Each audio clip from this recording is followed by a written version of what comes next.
Hey y'all, I'm Leah Lawrence. And I'm her husband, Mitch Lawrence. And you are listening to the Southern Spirits Podcast, where I regale my husband with Southern stories of the macabre, creepy, and strange. And I drink. So what are you drinking tonight, Mitchell?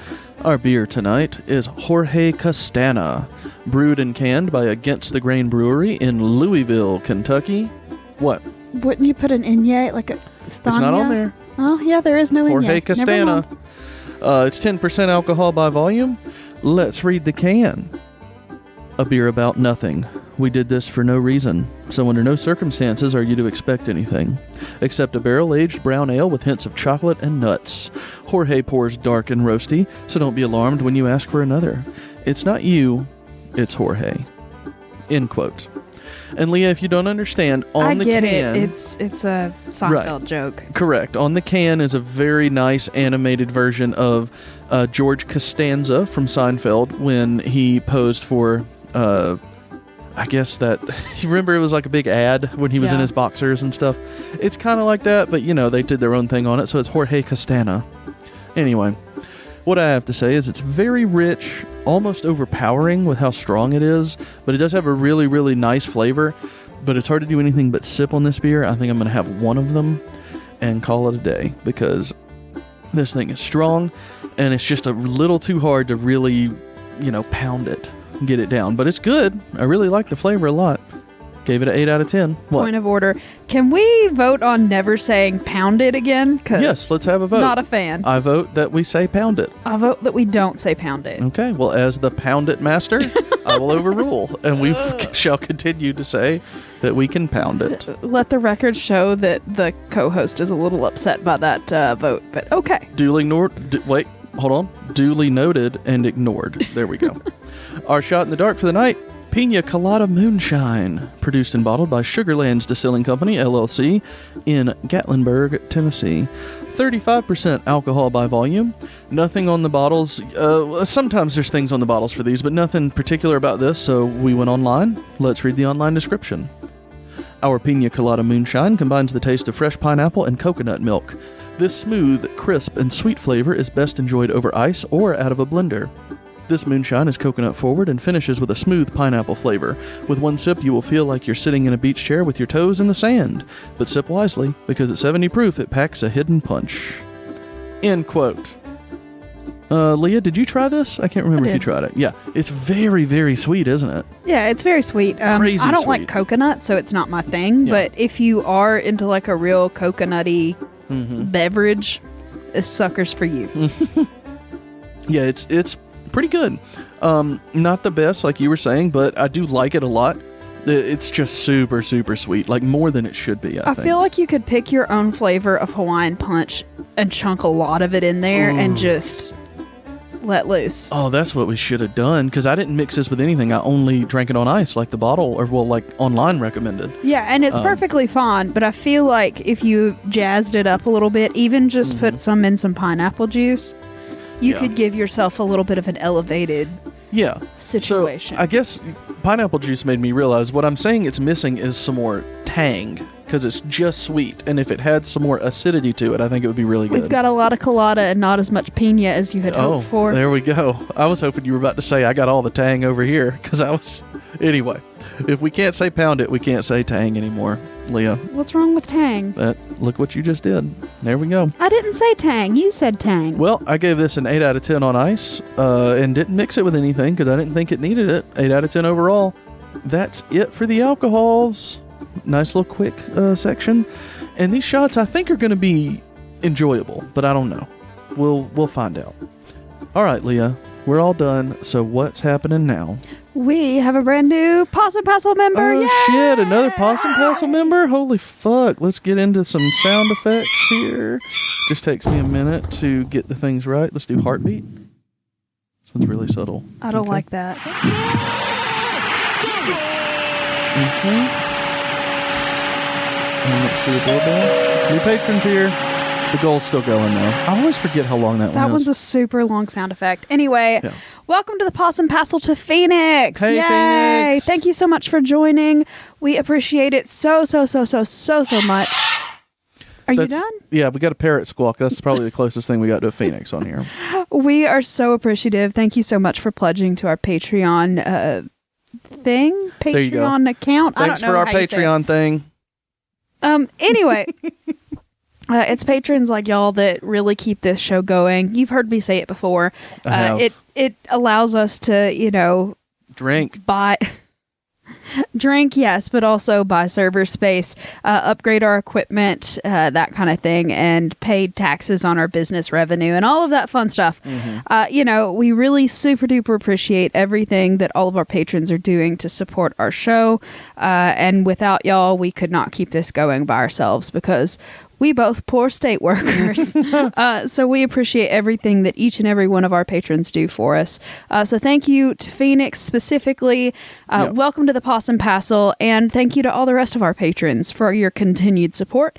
And if you would like to join the Possum Passel, you're more than welcome to do so at patreon.com/Southern Spirits Podcast. Very nice. Yeah, I remember Somebody this got time. it right. Yay. All right.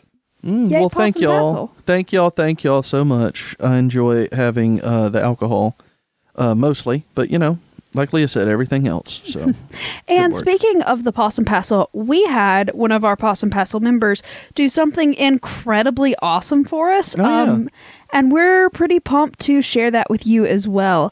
I believe it was Cody, and they drew up an episode guide for us. Holy shit. This is episode 126, so that's a lot of fucking work. I'm just saying. It's way too much. So there's a whole Google Drive document of breaking down, all of our episodes, what's on all of the episodes story-wise, in case you're interested in going back and listening to a specific story, because obviously all of our titles are all over the place and weird. Cody actually did the work for you. So we are going to be posting that document in our community chat, and we're also going to be putting it on our regular Facebook page. And if we can put a link to it in the description, we will, but I'm not sure if that works or not. I'm not sure if it will either. Anyway, but check the description. If not, join us on Facebook, either our regular show page, or if you wanted to share some memes with us, join the community chat page, and we'll make that available for you. So thank you so much to Cody for doing that. Thank you. We need to get you some kind of prize for that. I don't know. Do you want a mug? I don't know. We'll talk to you in emails privately, but thank you so much for doing that. I was never going to do it because because you've already done it. Yeah, I've already done all the research, but that's actually a really good thing for me, so I can actually just search on that to see if I've talked about something before. Yeah. Because, I keep all of my notes, but they're not the best. But anyway, thank you once again. You are awesome. Our patrons are amazing. Our fans are amazing. Yeah. It's just one glorious love fest, don't you think? Well, let's not go that far. You're right. Because okay. I don't want anybody feeling like that. We don't want to spread anything. Yeah. We appreciate it. Just, don't touch us. People all over the world. Stay in your own respective houses. Please. Start a love train. Anyway, yeah, that was all I had. Okay. Well, again, thank you so much for doing that, Cody. And I'm pretty sure that we already, because Leah said, we got to get their address. And I was like, I think we have it from Patreon. So we'll send you something, but we'll talk about what we want to send you. And if we don't have your address, we'll find it. Don't get creepy, man. Through means if we need to. Yeah, don't get creepy. Anyway, so are you ready for a sassy Southern saying? I sure am, Leah. Hit me with it. I hope it's a fun one. It's kind of fun. Okay. Dead as a doornail. That's a Southern one? It is. I never would have thought that. I've always wondered about the origins of this one. What does it mean to be dead as a doornail? I can tell you. I'm so excited. I even looked up a YouTube video specifically to make sure I knew what I thought it was. But anyway, so dead as a doornail means it's dead beyond revival, can't use it anymore. So if a battery is gone, it's gone, that's dead as a doornail. Mm-hmm. It's not a battery that you could recharge and get some more use out of. It's just bad. It's gone, off. I understand. Dead as a doornail. Yeah. So it actually refers to a carpentry term called clinching. Oh. So if you... That's just a term. Doesn't No, have to be so about carpentry. before screws, like manufactured screws, were widely available, one of the techniques that woodworkers would use to strengthen a nail would be called clinching. So to strengthen the bond that a nail would use. So a lot of the times they wouldn't do this because you would be reusing nails after whatever it is you were building was done being useful. You could remove the nails and reuse the nails. Well, if you're dead as a doornail, it means, and this term was used a lot, well, the technique was used a lot in making doors specifically to make them stronger, but you would do what's called clinching. So when you drive the nail through the board, you would then only sort of nail it part way, and then you would continue your nailing process on like a piece of metal, like an anvil or something like that. Okay. And that would cause the nail's head to turn back over on itself. And then as you would pound into it all the way, it would sort of buckle over on itself and turn the point back down into the wood. Okay. So on the top, it kind of looks like a staple almost. Right. And it keeps the nail from pulling out of the wood, going forward. You know how some nails can work themselves out because of contracting and expanding wood because of weather. Yes, I've seen that happen. Yeah, so in my various carpentry projects. Yeah, so if you clench a nail, it keeps that from happening, but it also makes the nail dead because you can't reuse it. Right. It's unusable. It's gone. Its purpose has been served at this point. You can't take it out and nail it into something else. Exactly. Okay. So that's what. Yeah, dead as a doornail means is like you can't reuse it. There's nothing more that you can gain out of it. It's done. Okay. And that's what dead as a doornail means. Well, I enjoyed learning that one, Leah. Not as funny this week, but not as funny. I'll take it. Not as haha giggle pants, but sometimes we just gotta educate. Edumacation, and I'm glad you said that because. Go ahead. Well, our second story is very educational. Oh, is it? Yeah. So it's not fun or scary or anything? Yeah, pretty much. Anyway. Notice that I said Stay it's tuned. Not fun. So, okay. Who's excited? Woo! This guy. Go ahead, Leah. All right. Well, are you ready for our very first story of the evening? I am. We got to get to that second one. All right. Well, our very first story of the evening is spooky. So here we go. All right. We're going to be talking about the haunting of the Baker Hotel in Mineral Wells, Texas. Okay. Go for it. All right. Well, I started thinking about this particular story because we were going through Valormosa Springs the other day, and you were like, "What's a Valormosa Springs?" And I was telling you that it was, a resort area back in the day where rich people would come and bathe and drink the mineral water. Right. There. It's very surprising to hear that it was a resort town. That's what we were talking about because y'all. For those of you not from North Alabama, this is a very out-of-the-way area of North Alabama. You have to try to get there, and even then... It's a cut-through place of North Alabama, and even it's not like a high-traffic cut-through area. No. You get from one place to another by going through Valormosa, but you also have to be out of your way to go through Valormosa. Exactly. So. It's kind of iffy. But anyway. Right. So that got me thinking about the mineral water thing and how many different places were haunted because of sort of the things that grew up around those mineral springs. And so I'm going to be talking about a particular hotel in Texas that did grow up around a similar mineral-rich spring there in Texas. So it's Valormosa Springs story, but from Texas. No, it's not. I mean, I was just talking about springs. I was telling you why I'm picking this story. Oh, okay. Okay. Sorry. Anyway. No, I got you. So, back in the 1880s or so, there were a lot of these mineral springs that were all over the country, and because they were natural springs, and I guess you could sell just about anything to people in 1880 because the internet didn't exist. Lots of these waters kind of got mythical stories told about them, and a lot of people believed that different springs here and there could cure just about anything. Dementia, broken leg, herpes, just about anything. We've talked about some of these stories previous, but they basically bought into the fact that that water is useful. It has healing properties. Healing in some way. Yeah. So it became pretty popular. The mineral wells area in Texas became popular enough that there was a man named... Well, damn, what was his name? Valor Moso. Well, he's a ghost in this story, and I didn't put his name at the top. I'll say they named it after a ghost. Well, Mr. Baker. That makes sense. It's the Baker Hotel. God damn it, Leah. Old Mr. Baker. His name was T.D. Baker. Old Mr. Hotel. Anyway. Turns out it was a bakery. No. So T.D. Baker in 1929 decided, well, damn, there's a lot of people coming to these springs, might as well make a business out of it. So in 1929, he opened the Mineral Wells Hotel. It was a gorgeous 14-floor hotel, had 450 rooms, had a lot of suites. It was a swanky, beautiful... 450 rooms? 450. Shit. Like, hotels today don't have that many. 450? Yeah, I don't know what I'm talking about. Just go ahead. All right.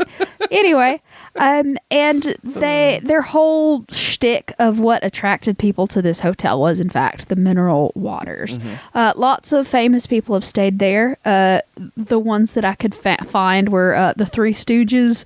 The Three Stooges stayed there? Yeah. Judy Garland and Bonnie and Clyde. Although I don't know if that one was good or bad. But anyway. Yeah. Anyway. Any of them could have been good or bad. Yeah, you're right.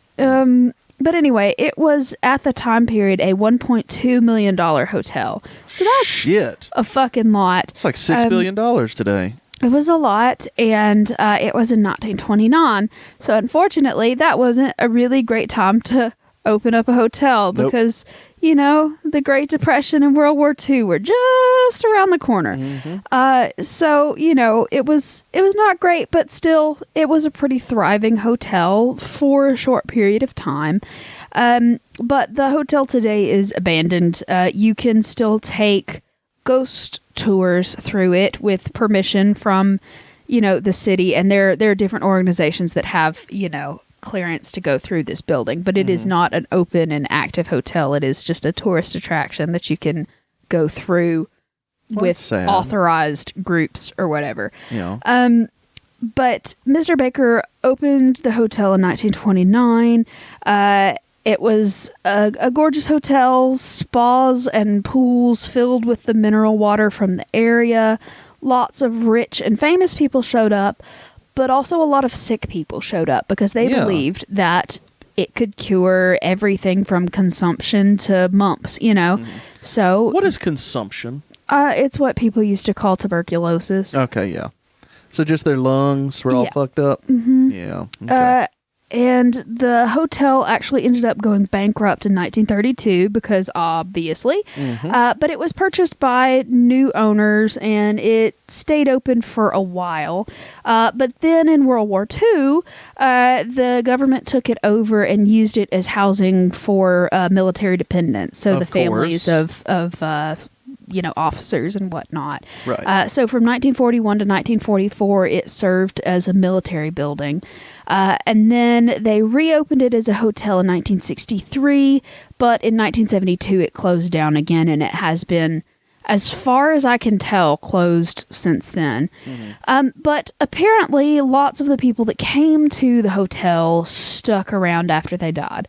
And a lot of people did, in fact, end up dying here because they were sick when they came in the first place, and that water didn't get as healy as they had hoped, you know? because it's water, y'all. It's just water, y'all. But anyway, so I'm going to tell you about a few of the ghosties that are hanging out there in the hotel. So yeah. Exciting. So one of the first ghosts, and I think the one that is seen the most often, is actually Mr. Baker, the man who built it himself. His name is T.D. Baker. And he haunts the Baker Suite because, of course, he does. It's on the 11th floor, and he died in his suite. I think after he ended up having to sell the hotel. I think he retained a suite in the hotel for himself as part of the deal. Nice. Yes, a nice situation there. But he ended up dying in his suite, and he never left, according to, all the ghosty tour guides that are there now. Right. And the tour guides that take you through the hotel now apparently always knock on the door of the suite before they enter, because apparently it pisses him off, and he'll fuck with their equipment if they don't knock on the door first. Because he might be naked in there? Oh, Leah's coughing. You never want to see the ghost naked. No, don't see the naked ghost. Although, like, in all of the sort of media portrayals of ghosts, most of the time they're wearing whatever they died in. Mm-hmm. Like, can they take that off, or is there naked ghostery? That's a good point. How dirty do your clothes get when you're a ghost? How often should you do laundry? How often should you change your bed sheets? It's a good question. These are all questions that I want answered. So witnesses to this haunting say that the entire 11th floor of this hotel smells like cigar smoke. And apparently it smells like a specific cigar smoke because it's the one that this dude used to smoke while he was alive. And apparently he was a chain smoker of these things. And anytime you enter this suite, you won't smell it initially, and then all of a sudden, if the quote-unquote ghost shows up, you'll smell that cigar smoke just wafting through the area. Wafting? Wafting. You mean wafting? Mm-hmm. And they also say that he's known to play pranks on the visitors in the tour groups. He'll take fun. Little items and shit out of their bags or out of their pockets. Sometimes they'll find like cell phones that people have had stolen from them, quote unquote, by the ghost. Dude steals cell phones? No. Little pins and like pieces of paper and stuff like that. And they'll all be found by the tour guides after everything has closed up for the night, and they'll find all of the stuff. So they've got to return all of these items to the tourists. They also say that he had a mistress. Oh. So he was married to like a person, and then he had a mistress, and he kept his mistress on the 7th floor. And she had her own floor. She had a room on the 7th floor, not the whole floor. She didn't have a whole floor. Okay. No.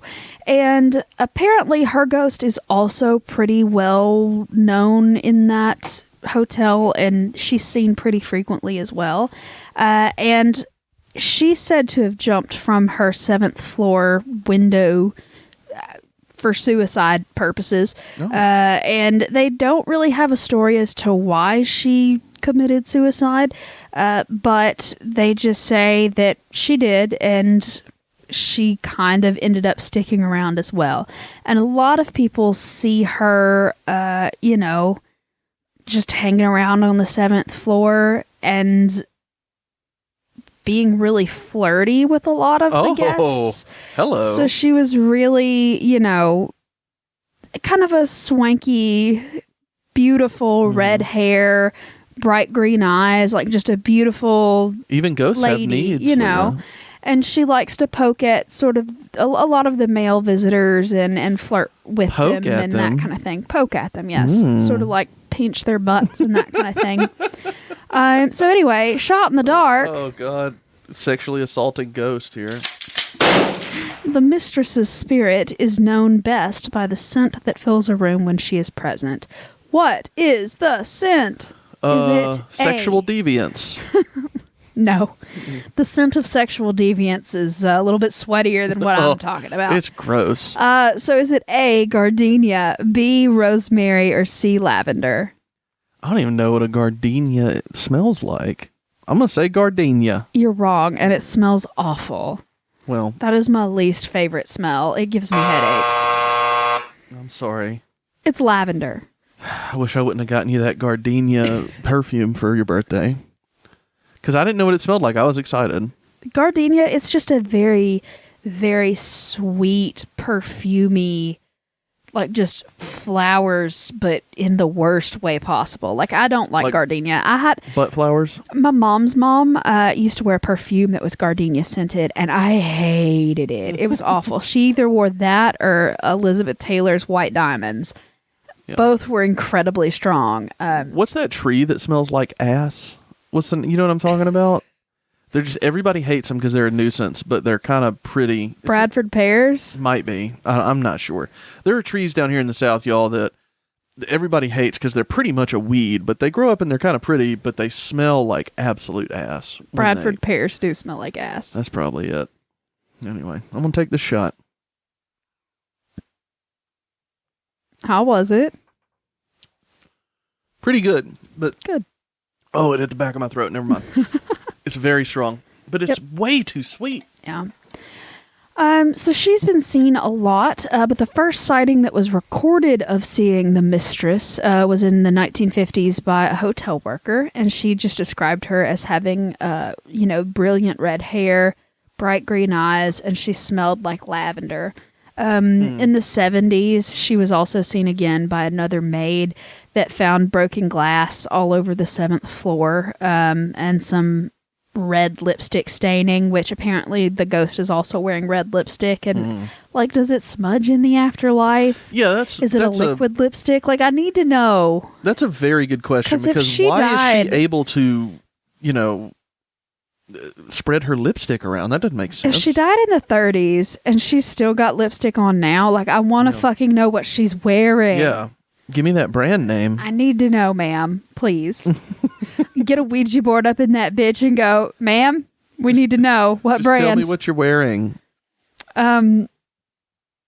Sorry, that was a weird tangent. But anyway, but yeah, she tends to just sort of roam around, mostly on the 7th floor, but she's been seen other places. And she's, like I said, just a flirtatious lady that just sort of likes to flirt with the folks and poke around. And she is one of the more active spirits in the hotel, so a lot of people claim to have seen that particular apparition. Now, one of the worst ghosts that I read about in this particular hotel is the ghost of a bellhop, and this bellhop was working in the hotel in the 50s, and he was, oh god, this is awful. Just warning, a little bit gruesome. Okay. But he was involved in an accident, and this is confirmed by historical record. So this happened. This legitimately happened in this place. Oh god. So this guy was working, and he was putting bags and stuff like that on an elevator. Oh god. And the elevator malfunctioned, and needless to say, only half of this ghost is seen. It's the top half. God damn it. Because it chopped him in half. So it closed on him, and it lifted before he could get out, and it severed him in two. So the ghost that you see, the apparition, and he still goes about his work, doesn't realize that the rest of his body isn't there.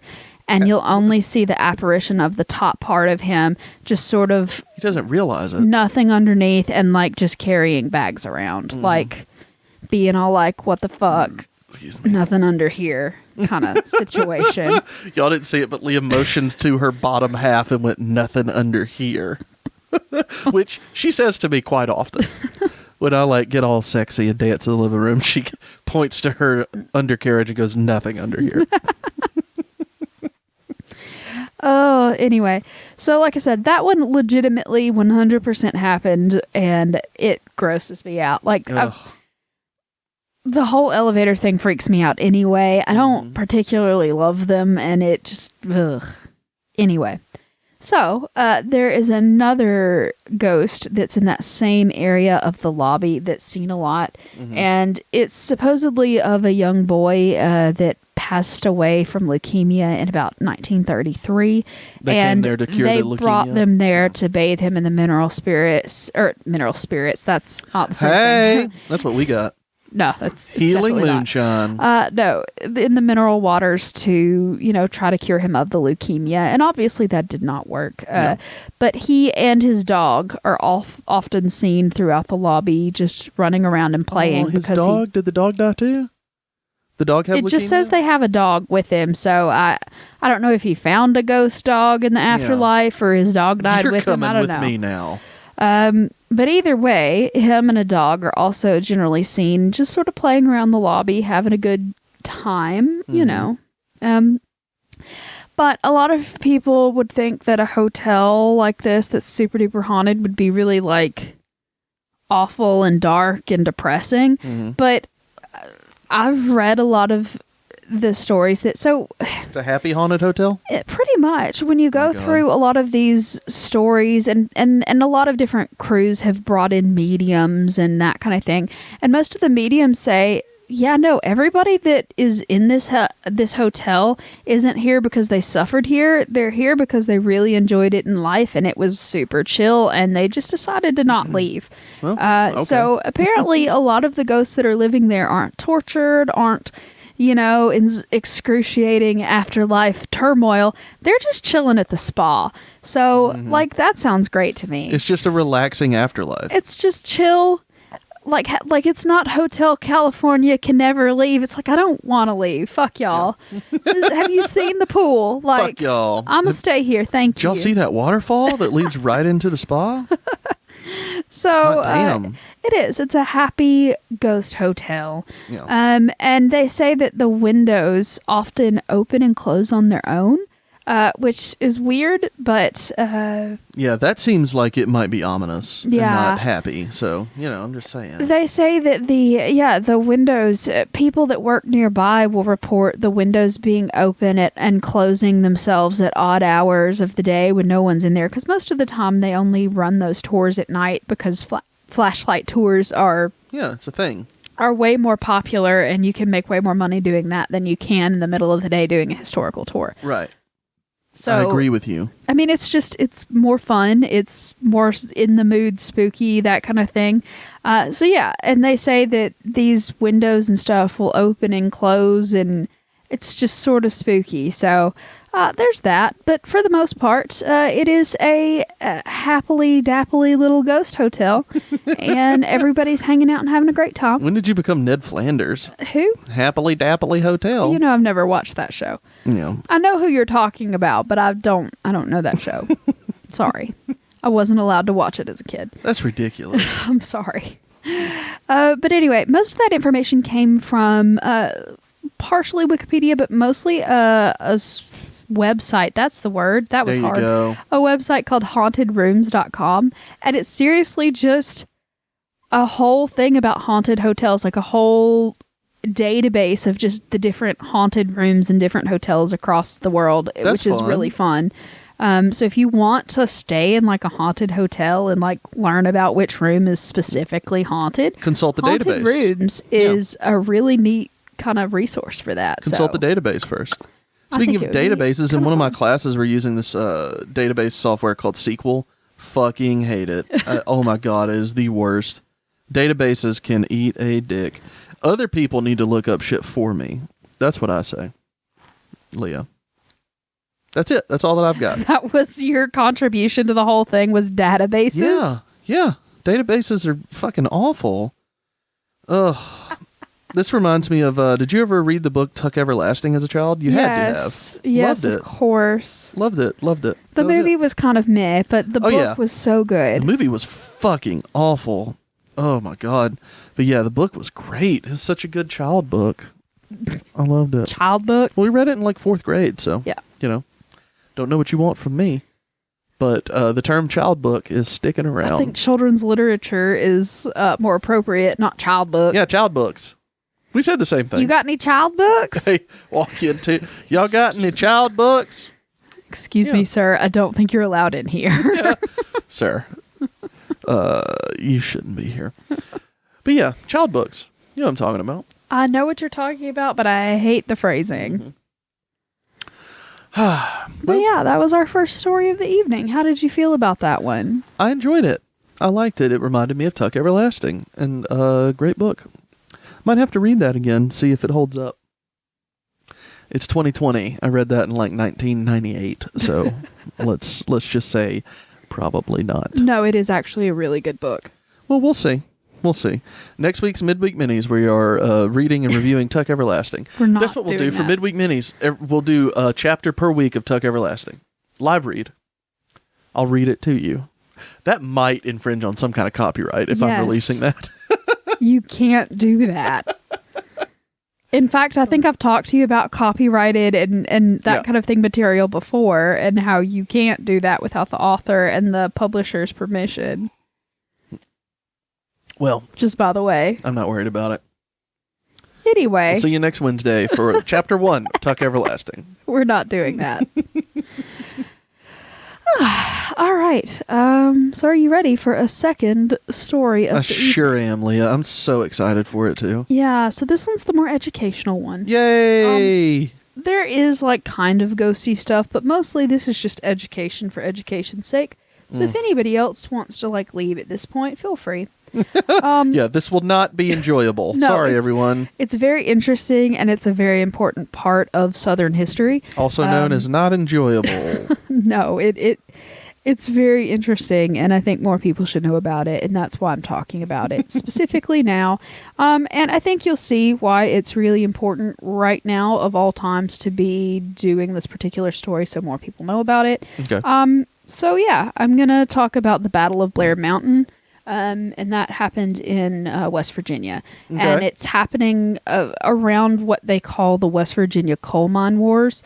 So yeah, this is actually the largest civil insurrection that, armed civil insurrection in the United States history ever. And most people have never heard of it. Armed civilians, you said?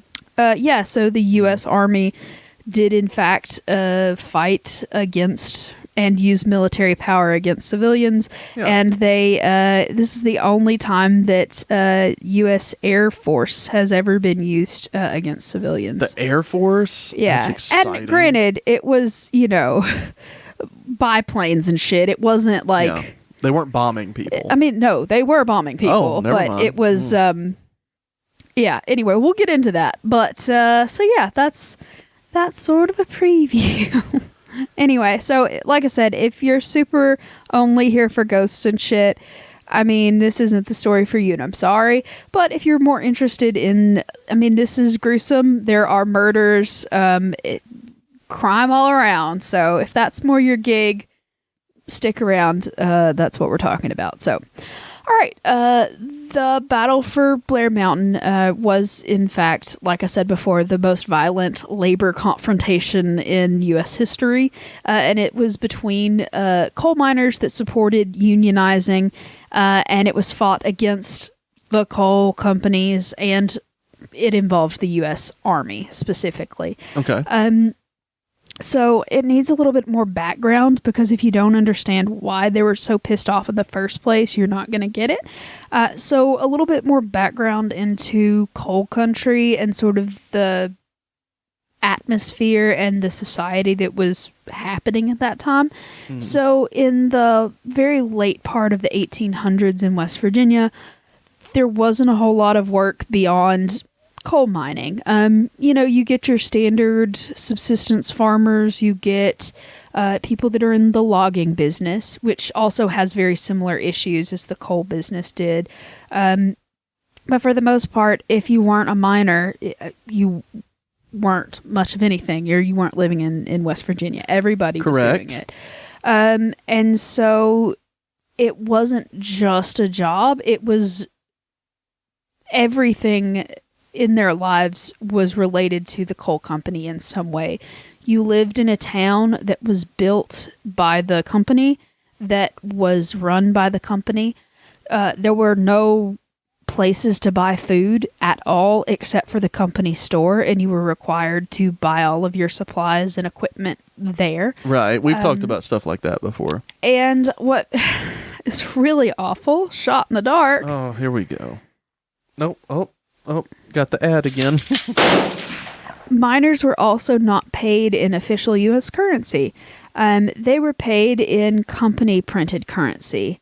So what was that called? Oh, God. Was it A, scrip, B, scrap, or C, scrum? Scrip, scrap, scrum. Oh, God. I'm going to say scrap. You're wrong. God damn. Okay, what was it? It was scrip. That's upsetting. Yeah, so they didn't give you actual money. They gave you monopoly money, and they called it scrip. Yeah. It isn't actually monopoly money. It is their own thing. But, it was currency. It was... it could only be used for one thing. Yeah, it was coal company fund bucks, like kind of fucking useless for anything other than getting stuck in this cycle of debt and poverty and depression. So not only did you have to do all of that, shopped all of your stuff, the schools that you sent your kids to were all owned and operated, and all the curriculum was taught by the coal companies. The coal companies put out their own newspaper. They employed their own policing forces, etc. So you lived in this own little mini country, basically run by coal companies, and you basically had absolutely no rights whatsoever, and they controlled every single aspect of your life, so you couldn't do a goddamn thing about it. Okay. They were generally paid by the ton of coal that they produced in a day, but they did not have access to the weight, like the scales. Mm-hmm. And so they might have dug 20 tons of coal that day, but they might only get paid for 14 because they didn't have any kind of way to verify or force them to pay what they're actually supposed to be paying them. So it ended up, basically, at the end of the week, they might end up owing more in, supplies and food and all that stuff than they got working, because they were not paid at the rate that they were supposed to be paid at. And it basically trapped all of these miners into this awful cycle of absolute poverty. And, there was no birth control, so there were lots and lots of children to feed at this point. A lot of them went very hungry, and a lot of the children, the male children, ended up in the mines as soon as they were able to hold a pick. You know what I mean? The child labor laws were not existent and or not enforced, and this job was one of the most dangerous jobs that you could possibly have, period. And it still is. There were mine cave-ins, accidents with explosives, illnesses. It was basically a slum that these people lived in. So any kind of infectious disease that got into the area spread like wildfire. And then you've got the diseases that come from being around the coal particulate anyway. So you've got black lung and mesothelioma and all of the cancers and lung problems that are associated with coal mining even today. So like I said, decades and decades of this shitty treatment, and basically people were fucking pissed off. They were done with it, and they were ready to do something about it. So they started what was called the Union Mine Workers of America, which is still around. And the UMWA started getting a lot of traction in different parts of the country and some parts of West Virginia, but not all of them. And most of the southern part of West Virginia stayed non-union, and the coal companies were very, very, very interested in keeping that way, because the less you can pay your workers, the more money you get to keep. Yep. And that it's capitalism, is really... Leah. It's a beautiful thing, isn't it? I wish it could go fuck itself. But anyway... they decided, that they were going to do absolutely everything they could to keep union organizers out of their area, to keep people, in that cycle of poverty. And so it ended up building tension, and it ended up in a bad way. So the first incident, and this is pretty far ahead of what we're actually talking about, but like I said, still backgrounding here. There was a strike called the Paint Creek and Cabin Creek Strike of 1912, and it was near Charleston, West Virginia. And it was really one of the first major violent outbreaks in what they call the West Virginia mine wars. So once again, these coal miners are in these awful conditions and loading tons and tons of coal, terrible working conditions. super in debt to these companies that they absolutely detest. And they decided that they wanted to unionize and they wanted the right to free speech because, that's important. They wanted the right to be paid accurately and they wanted to be paid in real U.S. currency instead of company script. I can't support that part. Those were their demands. Pretty basic, pay us what you owe us, pay us in real money because that bullshit is stupid. And, we should be able to assemble and we should be able to have free speech. That was basically all of their things. And obviously the coal company was really not cool with it. So that takes money out of their pockets. Yep. So 10,000 miners went on strike in that one strike. And their protests were nonviolent for the most part until the mine operators decided that they were going to get their own little group of goonies involved. I was going to say riot busters or what do they call them? It's not riot busters, but it's line busters or something like that where companies do this all the time for union busters. Where they just send out, their own cronies, like you were saying, their heavies, and beat the shit out of people. Yeah, that's exactly what was going on. So who they sent in was the Baldwin Felts Detective Agency. Oh. And it is not, in fact, a detective agency. It is just a 300 heavily armed men that came in to beat the shit out of these miners and their families. But they had to incorporate so they could get paid. Yeah. So they came in and they beat anybody that was speaking up against the companies.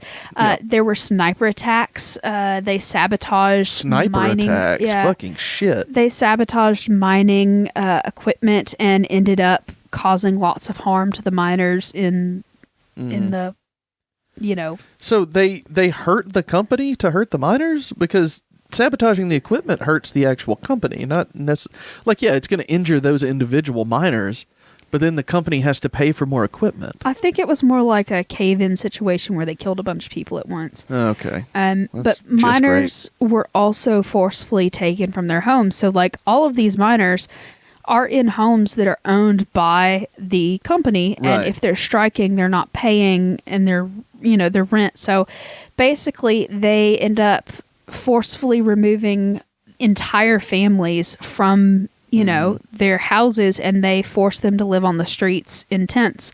And so these people that get forcefully beaten and thrown out of their homes end up making these huge tent cities. And the tent cities then start getting targeted by a train. It's an armored train that went through this area, and they called it, quote, the Death Special, because it ran the tents were set up near where the railroads go through, and so they'd set up these armored trains, and they fire high-powered rifles, machine guns, just go through the area, and they mow down these tents with bullets. And it was... So there was a Senate committee investigation after all of this was completely over, and one lady comes in and is testifying against it, and she gives this... I found the actual newspaper report that it came from the Wichita Times, but she just talks about how basically she was terrified that her kids were all going to die. They were in a home still, but she was shielding her 3 little kids. She had them hide in the chimney in the corner of the home, and she sort of put her body over it, and she got shot through her arms and her legs. She had a Bible that had bullet holes all through it that was in her parlor. It got really fucking bad. Yeah, and sounds like it. There's a female activist named Mother Jones who she was in her 70s already at this time, but she came to the area and she was a labor organizer as well. And she was arrested and imprisoned trying to help build the case for unionization in that area.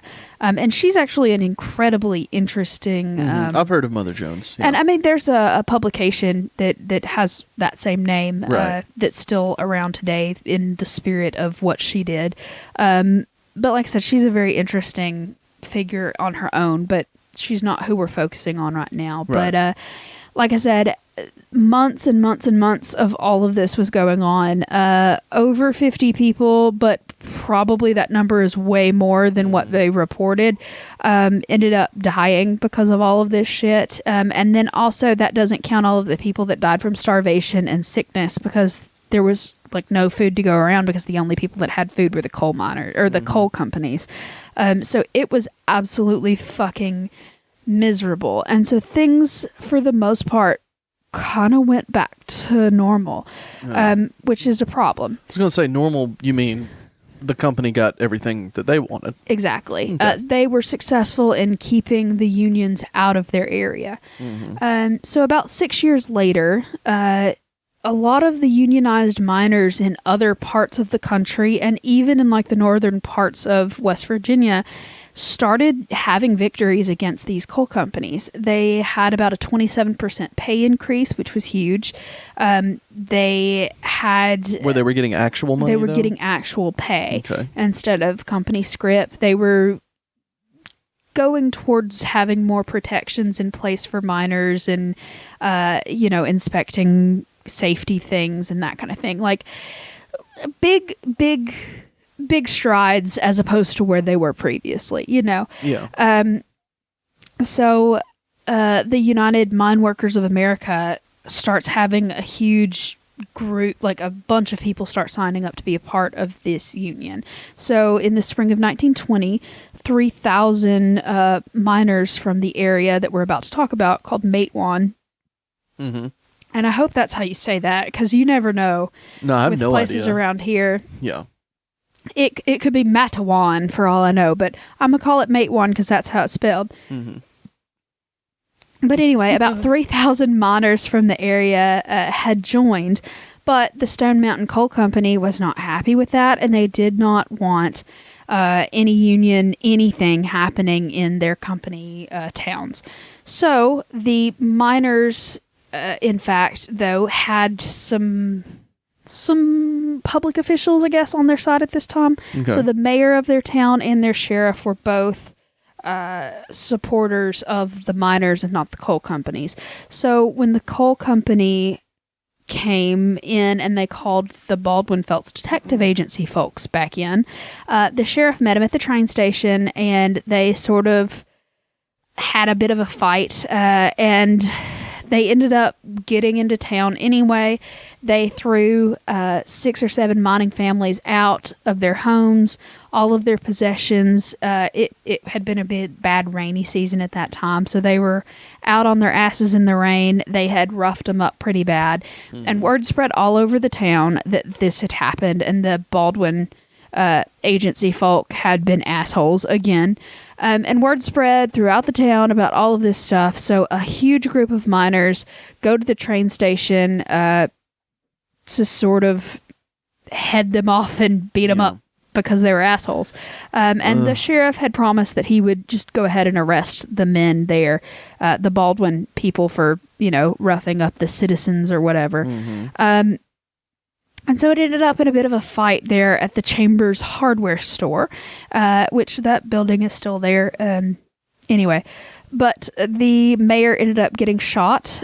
7 Baldwin Felts Detective Agency detectives were killed, and 2 miners were also dead at the time. So the sheriff, Hatfield, who, his name was Sid Hatfield. He is one of the Hatfields of the Hatfield and McCoy. I was just going to ask that. He was. Because this is all in that same area. Yeah. But he claimed credit for being the one that killed 2 of the detective folks, and so he became a local hero. Everybody thought, this is over. They're going to have to give in. We're going to unionize. It's going to be fine. Turns out it wasn't. Yeah. So in the spring of 1921, the charges against Hatfield and all of the men were dismissed. They were found not guilty, which was good for them, but the Baldwin Felts Detective Agency people were really pissed off about that, and they were going to do everything they could to get back at these people that had, quote unquote, killed their men. And so they sniped Sheriff Hatfield and his deputy on the steps of the county courthouse a couple of weeks later, or a few months later, I think. So this assassination, basically, really lit the fuel in this fire. People were already sick and fucking tired of all of the shit that had been going on for decades. They were tired of these thugs coming into town and ripping families out of their homes, and it was just a perfect storm of all of this shit going down at once. And after that assassination happened, it was on like Donkey Kong, like ready to go. So nearly 2,000 people marched in the funeral procession of the two men that were killed in that assassination. Did you say 2,000? 2,000. Shit. Okay. Yeah. So this sort of culminated in what is called the Battle of Blair Mountain. So the violence happened right. So that assassination they call the Matewan Massacre, and then after that happened, thousands of miners start pouring out of the mountains, coming into these towns, just ready to fight against this shit. Yeah. And so the miners all wore red bandanas around their necks to distinguish themselves from the company men. And the company men all had white patches on their outfits to avoid getting shot by the company people, the detective agency folk. And so those red bandanas that were the signs of the miners that were fighting the company, that's where the term redneck comes from. Oh, is it? I had no idea. Yeah, so a redneck initially was just one of these miners that was attempting to fight for labor rights. Yeah, it's so derogatory now, but good God. Exactly. It makes more sense to be a good thing. Yeah, so the term redneck is and it becomes derogatory because people are like, oh my gosh, they're fucking socialists. They want rights. Things like rights, those fucking assholes. Yeah, so I'm proud redneck now, Leah. You're welcome. Before I was like, no, those people don't believe in like science and stuff. So I'm just initially, I don't mind the term redneck because, like I said, this is in fact where it comes from. Right. But the sheriff of a town called Little Coal River sent in law enforcement to try to keep the miners calm and chill and like, hey, maybe we can discuss this. And the miners were like, no. And so they captured the troopers, they took away their guns, and they let them go and said, bye. Oh, come on. Which they didn't hurt anybody. They just got them, took their guns, and sent them away. I'd have killed them. It's because you're a bad person. But I agree. I never said I was a good person. Then the West Virginia governor shows up and he's like, let's talk about this because this is getting crazy. Maybe we meet with some of the mine leaders, figure some things out. But they told him, hey, these are our terms. We want the right to free speech. We want the right to freedom of assembly. We want to be paid what we're actually owed, and we want to be paid in real money. And the governor was like, I don't think we can do that. The governor's like, let's calm everything down and tell me what you want. We can't do any of that. Yeah. Just go back to fighting. Yeah. Go back. Can't do any of that. So the miners, and there were about 13,000-ish of them at this point, decided, fuck y'all. And they start heading towards the non-union territory of Logan and Mingo counties, which is where a lot of the bloodshed happens. Okay. So there was a sheriff that was supported very prominently by the coal companies financially and otherwise, and his whole troops, everybody was paid off by the coal company. So basically his police department was just a private militia for the coal companies. Right. And he stationed all of his troops, and there were about 2,000 of them, very heavily and professionally armed all around the hills of Blair Mountain there in West Virginia. And Sheriff Chafin ended up dropping tear gas, pipe bombs, anything that they could hurl at these miners, they did. And they thought that maybe the confrontation would end because they had a momentary ceasefire. They had an agreement to start, talks and to try to work this out.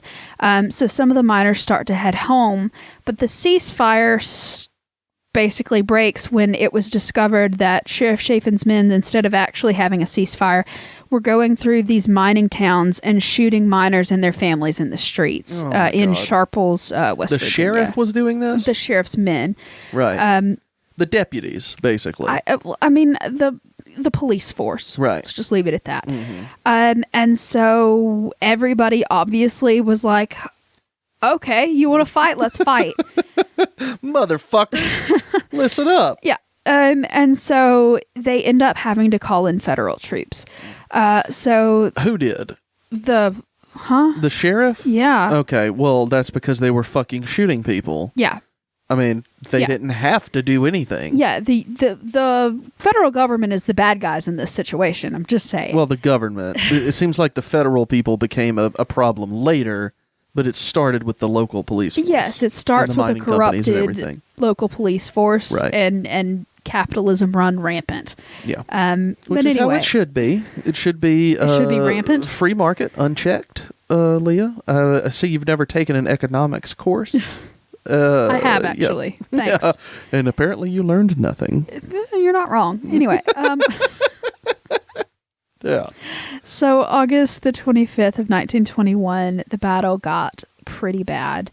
And basically, President Warren Harding decided that it would be a great idea to place the entirety of West Virginia under martial law. They sent in 14 planes to West Virginia that were fully armed for combat. They say in federal stuff that they were only used for surveillance, but there are other reports that differ. And the federal force, basically, they brought in, I believe, infantry units of about 2,100 men. And the miners ended up see, what you've got to also think is all of these miners, most of them were actually veterans of World War I. And they were fighting specifically the coal companies and the corrupt police force that was fucking them over. They didn't really want to fight the army. They didn't want to fight these people because they were those people. They were veterans for the most part. And they just decided that it was probably better to not fuck with the army because that's where you get killed. And so basically they decide to retreat at the point where they start bombing them, Yeah. So they retreat, and it turns out at the end of all of this shit, over 100 people had been killed, probably a lot more than that, but, official body tolls are about 150-ish, about 30 of the police force on Chafin's side, the sheriff, and about 100 on the miner side. And it turns out about 1,000 miners were indicted for murder and treason. Almost most of them. Oh my God. Yep. Okay. Most of them also completely lost their jobs, which obviously. And in the short term, obviously they were defeated. The U.S. government stamped them out. Well, I wanted to look it up because I forgot the time period you were talking about, so I wanted to see when Warren Harding was in office. And I thought I remembered something about Warren Harding, and that's why I looked it up. And he's one of the only presidents to die in office as well, because he was only there for 2 years. Yeah. So that's what I thought I remembered. He was a 2-year presidency, but I didn't remember the time frame. It's the 21 to 23. Yes. And I forgot how I was tying that in. But anyway, that's all I wanted to say. Thanks for that. Warren Harding's presidency brought to you by Mitchell Lawrence. But to order the Air Force to go do fucking bomb people and then die in your sleep, it's just it's so literarily perfect. There you go. He didn't die in his sleep. He woke up in his sleep. He woke up. It was my tummy hurts. And they took him to the hospital. And then he died. Anyway. That was it. I'm just saying it's karma. Fuck that guy. That's all. Anyway, so, and then also that whole situation was really devastating to the United Mine Workers because obviously they thought that they had been defeated at that point. So they went from 50,000 members to down to about 10,000 members over the next couple of years. And it took until about 1935 with FDR's New Deal and stuff for the rest of the mines in West Virginia to become unionized. But this whole situation brought national attention to how fucking insanely corrupt all of these corporations were and how bad it was in these rural areas in West Virginia and other places. And basically, it caused the coal companies a lot more than they gained because the nation's attention was on them at that point. Yeah. And people started realizing, hey, we should probably vote and pass laws that protect people like this and protect organizing and that kind of thing, and penalize companies that are breaking the law and hurting people and literally murdering people. So, you know, it's a double-sided thing. They didn't get this glorious revolution that they were after. They were stamped out by the federal government, but their protest... And so it goes. And their sacrifice brought a lot of national attention to the situation, which several years down the road ended up bringing much needed, you know, improvements to the area and, you know, to the whole industry in general. So, you think that'll happen now? Like 2025, we might get something worthwhile? God, can only hope. In what's called, you know, progress? I doubt it, because, I mean... We're recording day before release. Ruth Bader Ginsburg just died. Yep. So I think we're about to enter a fucking conservative dystopia. Well, it's about to be miserable in America. And here we go. Leah, I hope you don't get pregnant and need an abortion because you're about to be able to not have one. So I'm going to take that fucker out myself. I have an IUD. I'm good. Hopefully. Fingers crossed. Yeah. But anyway... Yeah, so like I said, I just feel like this is a really important story for more people to know. And, you know... I'd never heard of it. A lot of people haven't, and there's a reason for that, and I'm sure you can figure that out on your own. Yeah, it hurts capitalism, doesn't it? Yeah, because people don't want to think of the U.S. government attacking its own citizens like that. It's done it so many times, though. Like, it's not just this time. Yeah. The U.S. government has constantly attacked people who will rise up against it. Like, even if they're not hurting anybody. Yeah. I mean, fucking shit. Like I said, there are several ghost stories that are attached to several different areas. The Sid Hatfield is one of the more famous ghosts, but I really don't want to, like, go into that because that's not what this story is about. To me, this story is about, you know, that redneck spirit, like, you know, shit's bad, but let's fix it kind of thing. So... You know, I'm just encouraging everybody out there to be a redneck and go vote. That's all I'm asking for. Well, and you know, if you don't believe, it won't matter though because of the fucking Electoral College. Well, I'm just saying, if you don't believe the same things that I believe politically, that's perfectly fine. I still want you to vote. I want you to exercise your right and be as active as you want to be. But you know, just remember shit like this. Learn your history, and you know. That's all I got. But yeah, most of the information for that story was taken from, as always, Wikipedia, the West Virginia Encyclopedia, and a fun little article by All Things Interesting that has really good pictures that I liked as well. Has a lot of photographs from the mine towns and stuff like that. That's fun. Yeah, so that's that. Yeah. Well, I really hate everything that happened there. Yep. But yeah. We suck right now. Not you and I specifically, like Americans. We fucking suck. And it's not getting any better, I don't think. Let's not be depressive. Let's just say, you know, fight for what you believe in. No, I had 2 shots of Pina Colada Moonshine. Somebody's got to be on my level of this is just a bad day. Yeah, overall. I understand. And we're all sad about the RBG dying, and that's awful. Ooh, you want Arby's for dinner? That's not what I said. I know, but you said I don't know. It got in my head. You're such a fat ass. I know. I'm such an asshole. But anyway. Sorry, Mitch's tummy here to lighten the mood. Yeah, that's all I'm here for, y'all. So, like, you here know, fascism and curly fries. Let's do it. Ooh, shit, yeah. Oh, man. Talk about a band name. Fucking shit.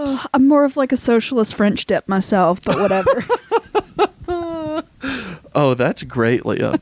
That's great. I'm proud of you. You're welcome. Let me just put these 2 down real quick. You and your title list. Did you say socialism and French dip? Yes. Yeah, there we go. Got my 2 titles down. We're good to go. Fascism and curly fries is so funny, Leah. Sorry. This may be the best thing you've ever said. And I've gotten to say that a few times in 126 episodes. And every time it one-ups the last time. Fascism and curly fries. Goddamn. That's a good one, Leah. You're welcome. I'm more prone to the heroes that they have there. I love those things. They have these new Mediterranean wraps. Oh, God. We're not talking about Arby's. I prefer a dictatorship and a Reuben. Okay. It's not as funny. No, it's not near as funny. You said the best thing possible. I don't think you understand what you just did, Leah. You've made this year worth it. Fascism Excellent. and curly fries. All right. Well, do you want to go into a toast? Yeah, give me a toast. All right. Everybody, hoist your goblets high into the sky. The Baker Hotel has all the amenities wanted by ghost spotters, and while you're there, you might as well just try the mineral waters. Nice. Thanks. The Battle of Blair Mountain is less... let me try that again. Okay. The Battle of Blair Mountain is left out of history classes, and the ignorance of our history will bite us in the asses. Oh, Drink. shit. Leah, you should have said, will Biden us in the asses. There you go. Make it even more political. You did great. I'm proud of you. Like I said, You didn't like that? I try to stay apolitical because, I know not everybody believes the same way I do, but like... Go ahead. I'm just tired and depressed. That's all I got. Yeah.